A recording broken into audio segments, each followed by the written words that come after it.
It is a cold morning this morning. It's so cold, my nuts are frozen to the roof of the car. Where do those come from even? It is a cold morning this morning, which is the perfect time to change the clutch. We're doing an upgrade clutch in the Celica since my cheap $60 one I put in a few thousand miles ago and about 7 months ago is now broken. I got an upgrade we're gonna be putting in with me and my 6 mates. So we are gonna get started right now. That's not gonna work. That's bad. All right, take 2. Wait a minute. Hey guys, where'd Danny go?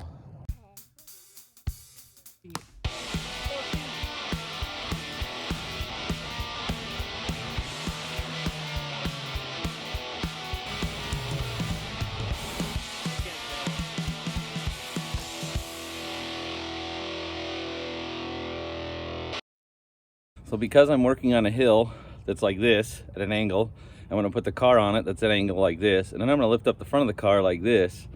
The force of gravity is gonna wanna pull the car back down the driveway. So I do have wheel chocks I'm gonna put behind the rear wheels that will hopefully keep that from happening, because I have had that happen in the past.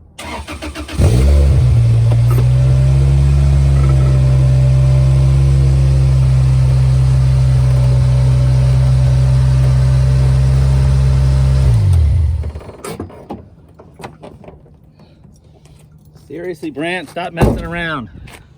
Oh no, how did that happen? What happened to Danny? Who did this? Is this how this is gonna go for the rest of the day? Is this what we're gonna be doing?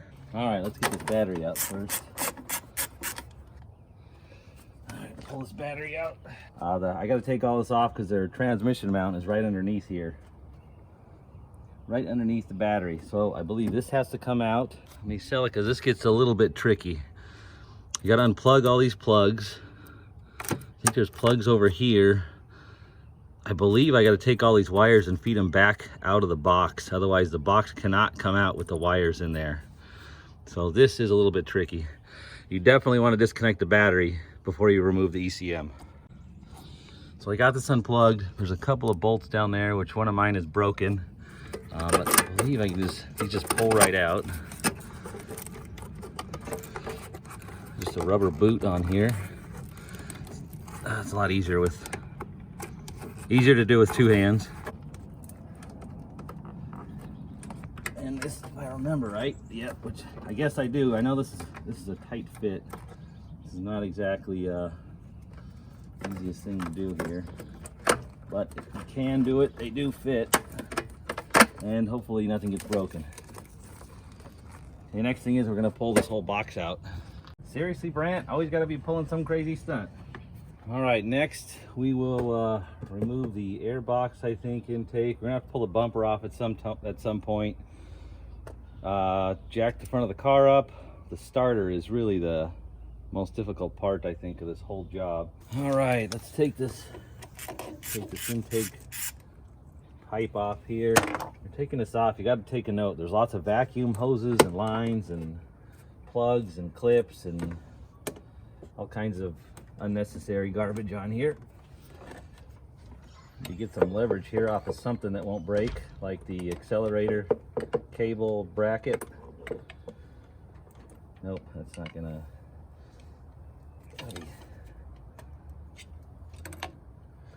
Man, I'm just breaking everything. Ugh. All right, well, I'm gonna try another tactic. All right, let me try to get the, well, I get the lid off. There's 2 clips, not 1.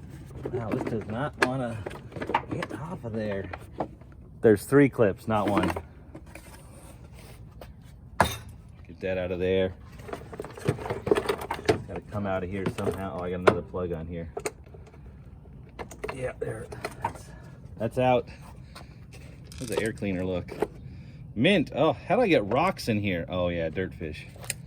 Yeah, that's probably need a new air cleaner. Come on.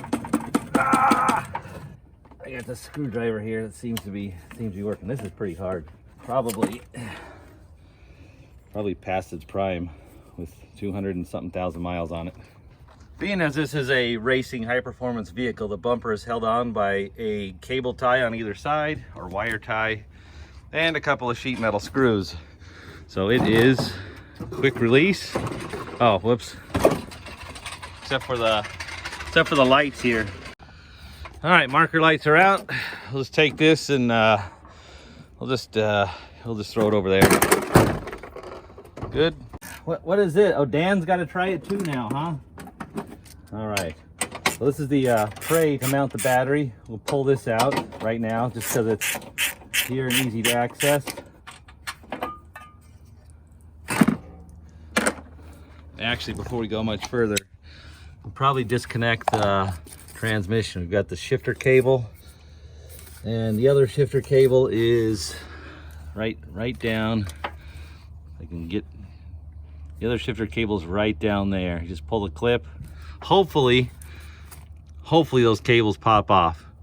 A lot of times they are seized on there. They are rusted in place. So you got to use a little bit of persuasion a lot of times. And then these clips are usually easy to get out. You just got to watch them because they will go flying. Okay, so I forgot all about this, but I had a big washer on here with the clip. And the reason is because this metal piece is seized onto the shaft of the transmission. And there's pretty much no way to get it out. So all I can do is pull the ring off. And I planned on replacing these with some solid brackets anyway. That's an upgrade a lot of people do on these Celicas, but I think I'm probably just gonna put it back together how it is. Got the clip out of here, so this slips back and comes out just like so.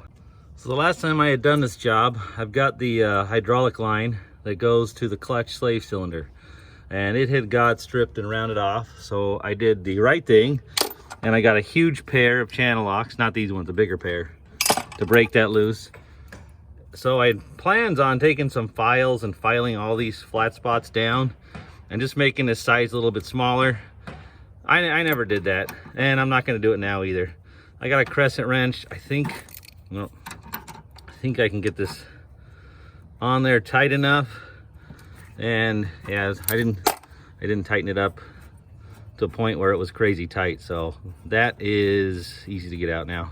I do not know how this happens. I buy jack stands in pairs, I use them in pairs, they're stored in pairs, so how do I end up with this mismatched set here? I have no idea. Not even close. So I had to go to the store and buy another set, another cheap set, but I'm sure we will use them because I go through a lot of them. So we got a lot of this cleared out. You got jack stands, the car's jacked up. I think the next step is gonna be to remove the starter. There's 2 bolts. There's one down here that is not too bad to get to. There's one way up in here, which is very difficult to get to.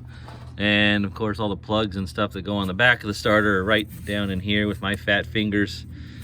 Those are extremely difficult to get to. So there's the bottom side of the starter. There's a nut right there, right above it, right there. There's a plug.